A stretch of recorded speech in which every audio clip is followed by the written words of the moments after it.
Hello, people of YouTube. My name is Steve Gray, and thank you for watching. Today we are talking about Yashahime, Princess Half Demon, Season 1. We're doing episode 23 today. We only have one episode left. The last episode is literally called the last episode or the final episode, so it kind of leads me to believe that there may not be a second season. Based on what I've seen, I feel like we could probably squeeze out a 12-episode second season if they wanted to.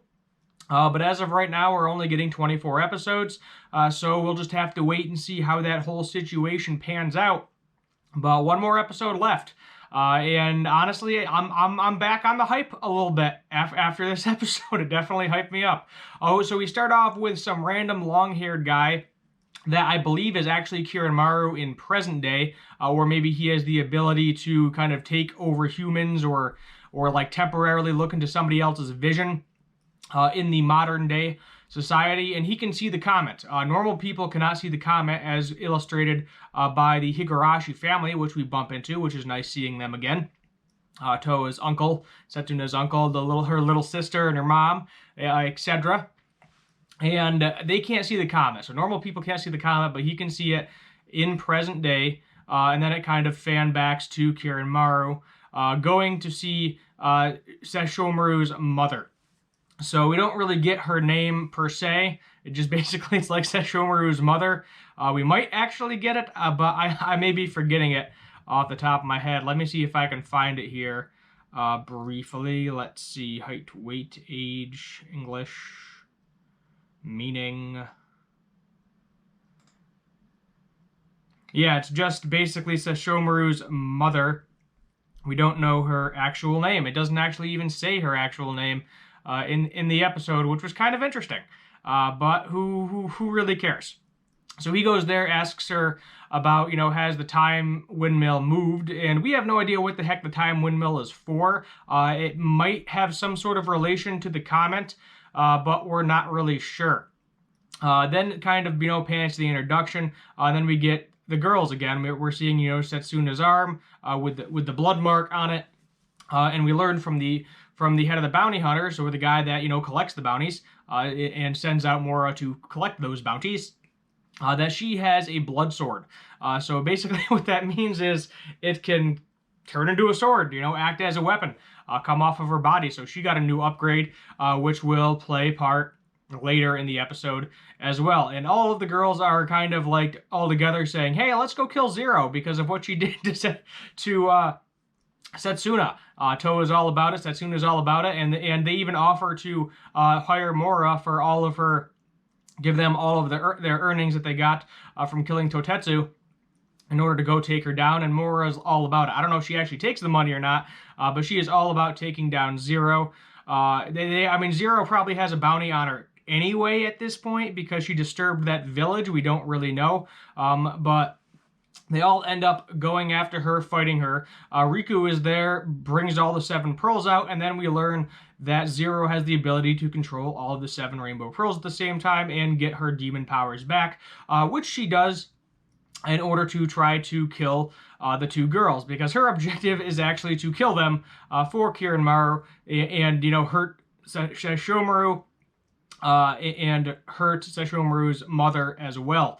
She's kind of very petty, has that jealousy going on, and she does, I think, because she wished away her tears, she wished away her demon powers for the most part. I think that she actually does have some human emotions. That was probably one of the side effects for wishing on the Shikan Jewel. And that would make sense, to have some sort of side effects for a wish, kind of a genie where, I wish to be the most famous person in the world, but then, like, you're famous for eating poop or something, something really ridiculous. Like there's a massive negative to the positive at the same time.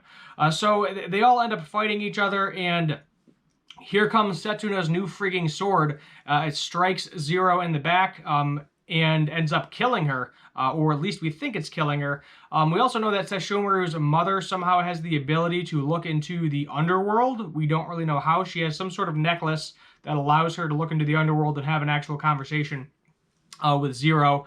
They both talk about how they don't like each other, and that Zero is jealous because the great dog demon, ended up choosing her over Zero, which I think she was just petty about that all these years. At least that's how it seems like to me personally.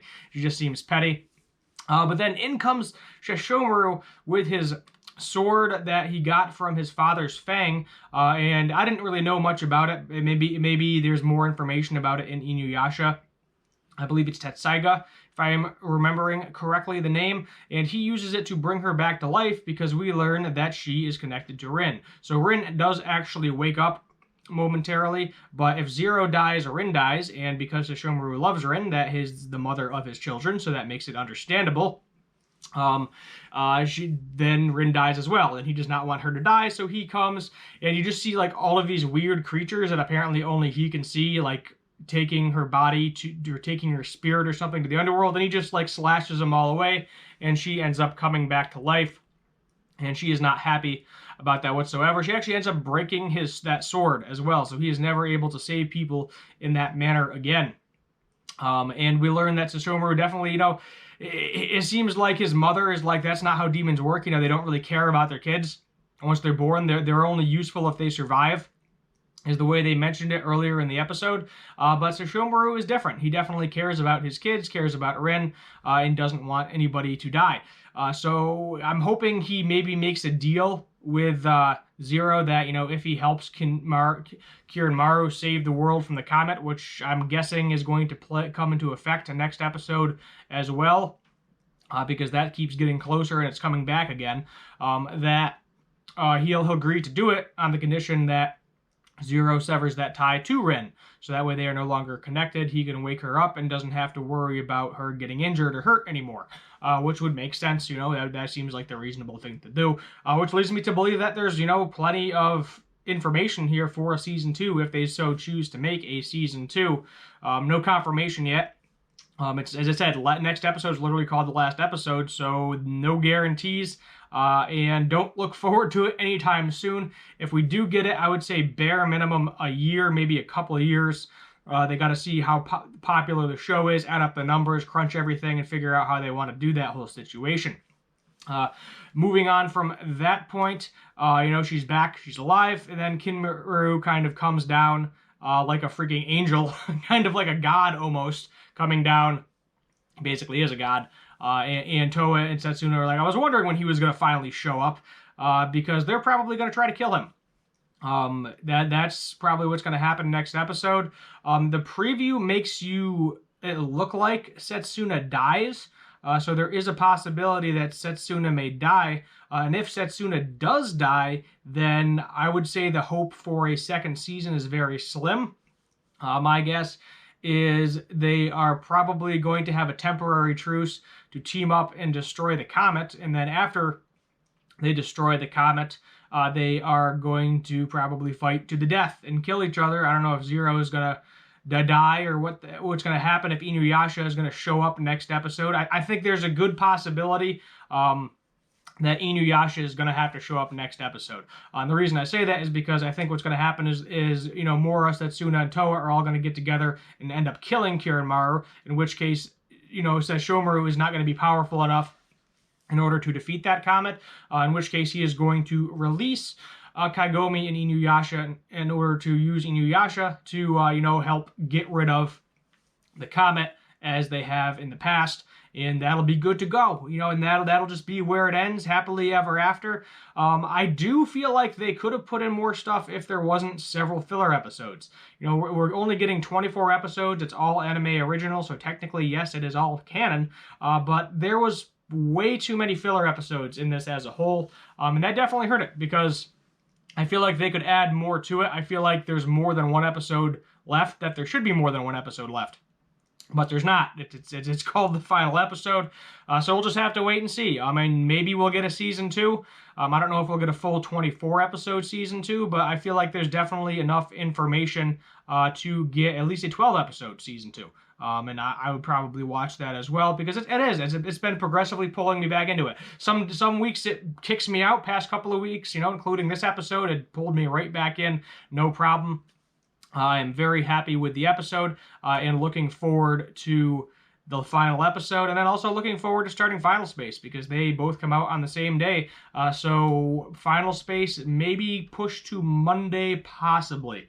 I think that's probably going to be my best bet, is probably push Final Space to Monday, because it doesn't come out till really late Saturday anyway, like 10:30 or something. So that means I can film it on Sunday and then get it out for you and schedule it for Monday. Let me know what you think about this episode in the comments down below. I'm giving this one a 9 out of 10. Really, really close to a 10.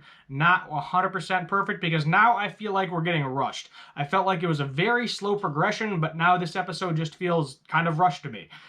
So that's why I'm giving it a 9 out of 10, because I really enjoyed the episode, but I feel like now they're trying to cram way too much into too little time.